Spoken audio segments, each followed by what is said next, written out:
Who doesn't love a good Cinderella retelling?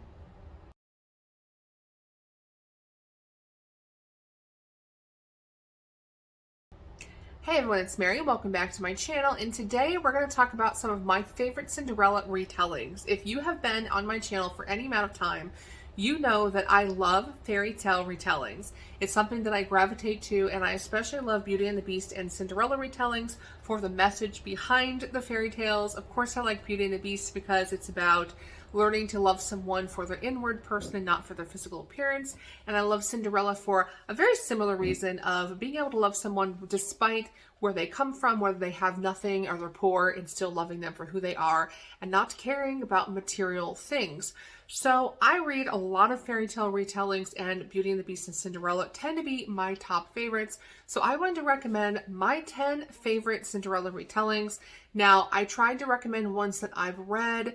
I know there are a ton more out there. I mean, there are countless number of Cinderella retellings out there, both in, elementary, middle grade, all the way on up to adult, and all the way up to like spicy erotica and everything else. I mean, this is a popular trope, and I don't think that I could even scratch the surface of how many books are out there. So I wanted to just pick books that I've actually read myself. If you are familiar with other books we can add to this list, then by all means, leave a comment below or link to it below, or leave me a video response. Maybe you've done a video about this as well and like to tell me some of your favorite ones.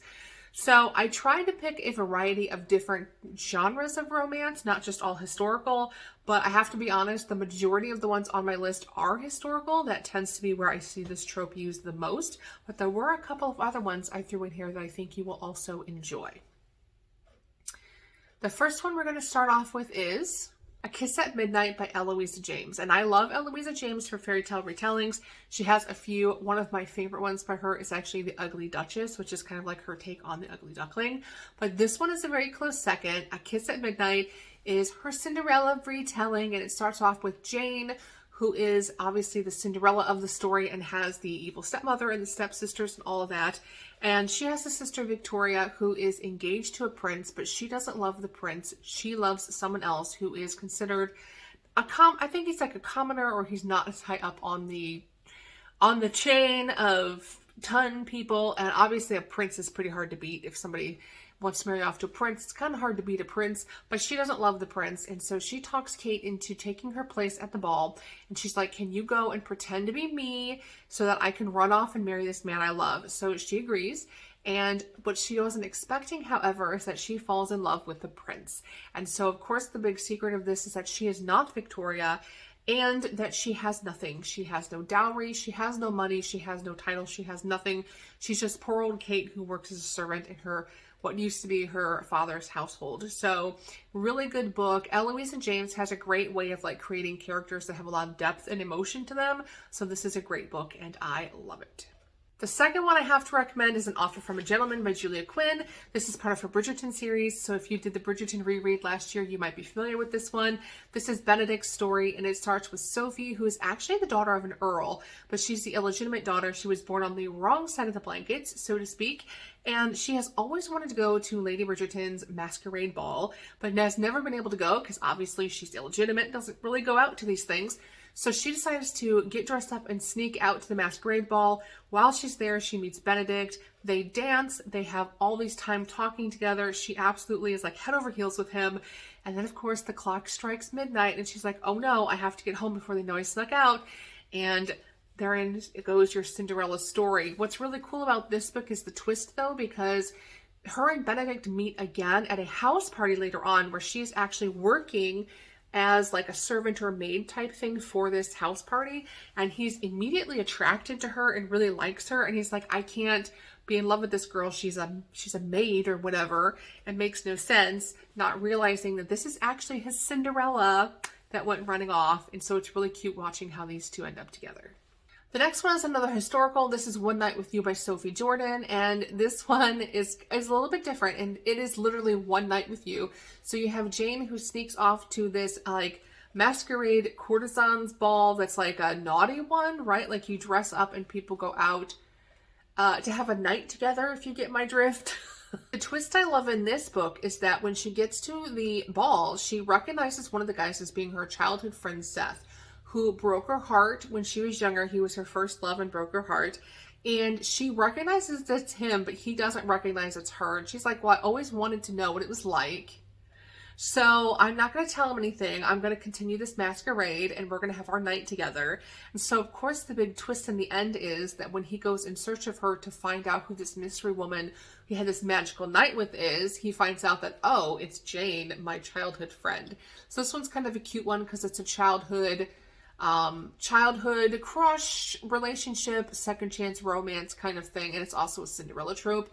So this one's a really cute one, but it's different than some of the other ones I've read with the whole they spent the night together, because you usually don't see that in like a Cinderella romance. And I apologize in advance because my heater's getting ready to kick on. I'm in my office / guest room and the air return's really loud, so it's going to get loud here for a minute, and I apologize. It's like below 0 outside right now, so the heat's running a lot, so I'm sorry about the noise. All right, next one I have is another historical. This one is The Trouble with Being a Duke by Sophie Barnes. In this one you have Isabella, who is being roped into a arranged marriage by her family. She's not really interested in this, and she decides to sneak off and go to this ball for the one night and decides she's going to have fun, she's going to let loose, she's going to just be this person she's always wanted to be and just enjoy herself for one last hurrah before she marries this man she really doesn't want to marry. While she's there, she meets Anthony, who is a duke, and they immediately hit it off. She's very attracted to him. They have this wonderful evening together, but of course she knows she's already been promised to someone else, and so again, it hits midnight, she runs off, he finds her, and so they have to work past this whole arranged marriage, and she has to decide for herself, is it worth giving up the expectations of my family to be with someone I really want to, or should I do what's right for my family and be with this person I don't love? So again, another pretty typical historical romance, but it's done really well. Sophie Barnes is good at writing a lot of depth to her characters as well, which is why I tend to like her books when I read them. And my last historical romance I have to recommend is actually a very loose retelling. When I say it's a loose retelling, it'll make sense to you. So it's called The Prince Who Loves Me by Karen Hawkins.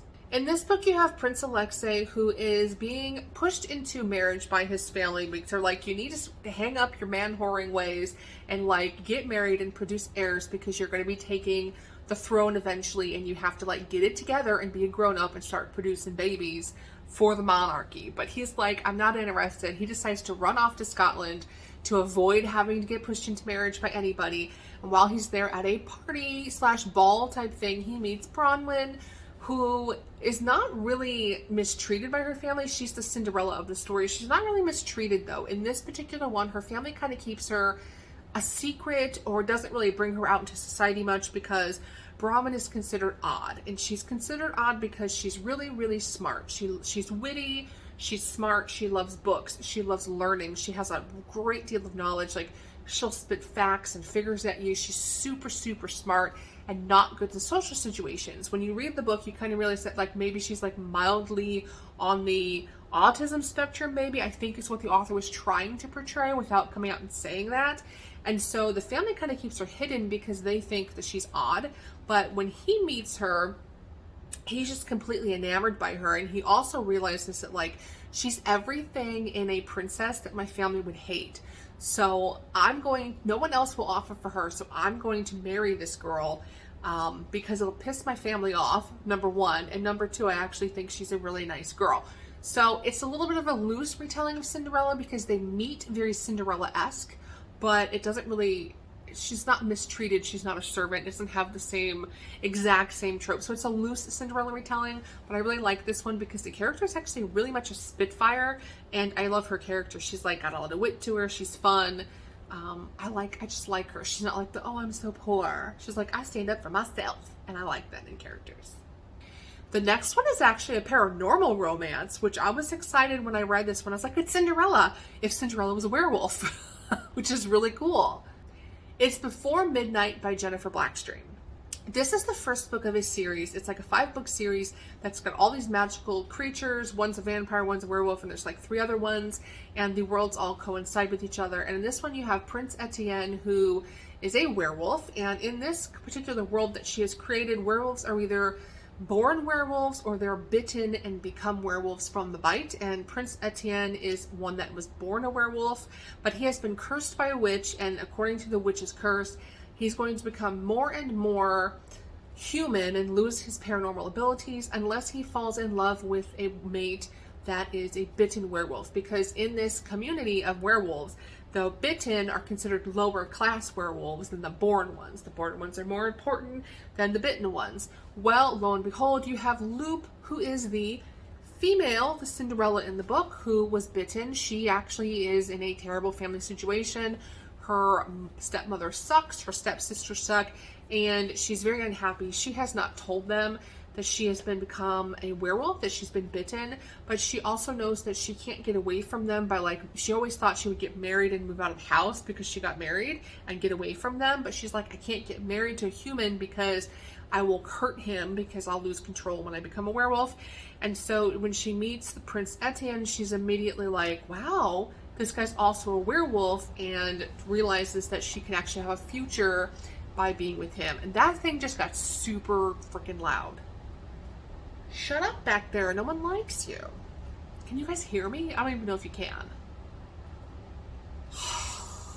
I'm over it. Okay, it finally quieted down a little bit. So, the next book we're going to talk about is The Millionaire in the Glass Slipper by Christine Flynn. This is a contemporary romance, and I like to kind of refer to it as a reverse Cinderella story, sort of, because it has a lot of the Cinderella vibes, but it's not what you're expecting. So, in this book, you have JT, who is a member of the Hunt family, and the Hunt dynasty is known for being super, super rich billionaires, millionaires. They have lots of money, and they run this big organization / business type thing. And his father ends up having a heart attack and starts to face his own mortality and realizes, I've been a workaholic and I have turned my sons into me. They are also workaholics and have missed out on a lot on life. So he decides to gather his sons together, and he says to them, I'm realizing the error of my ways, so I want you guys to marry someone by the end of the year. So you have to marry someone by the end of the year, but the trick is this person cannot know who you are or where you come from.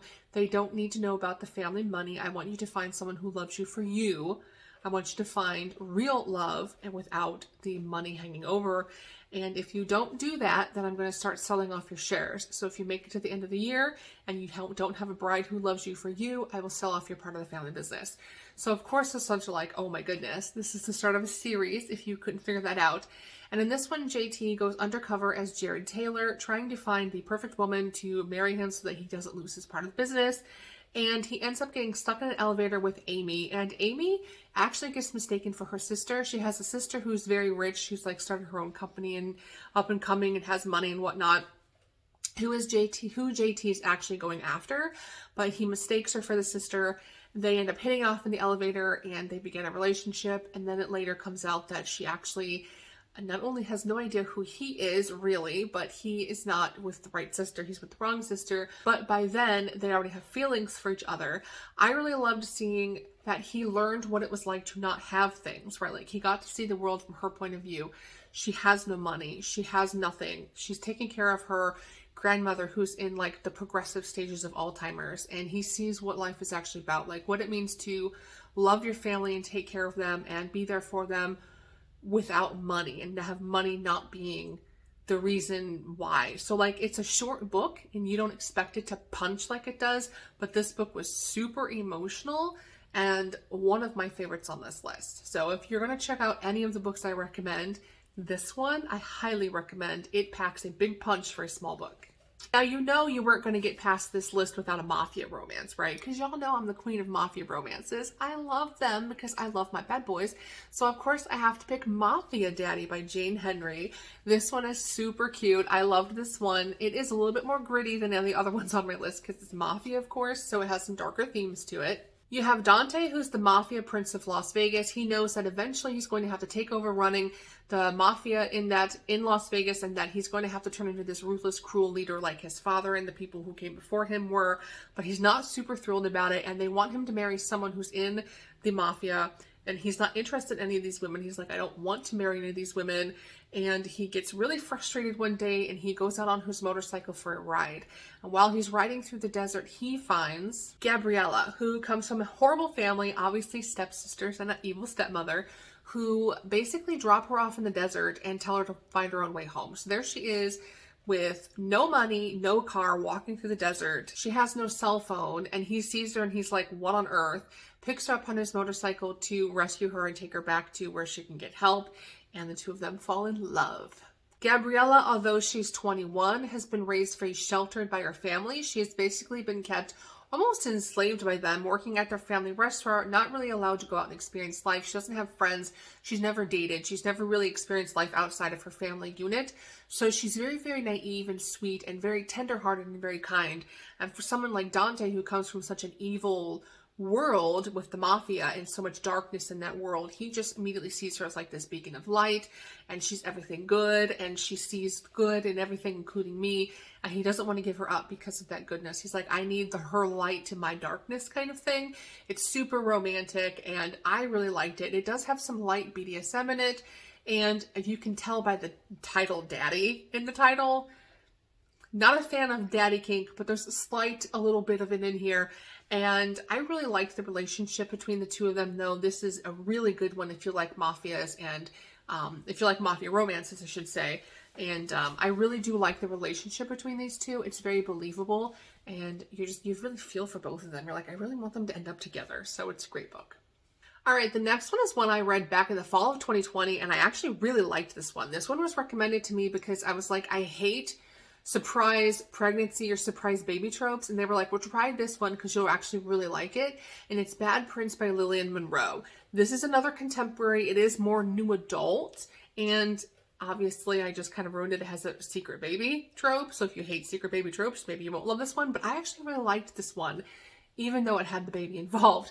So in this one you have Elle, who is a college student in this make-believe country.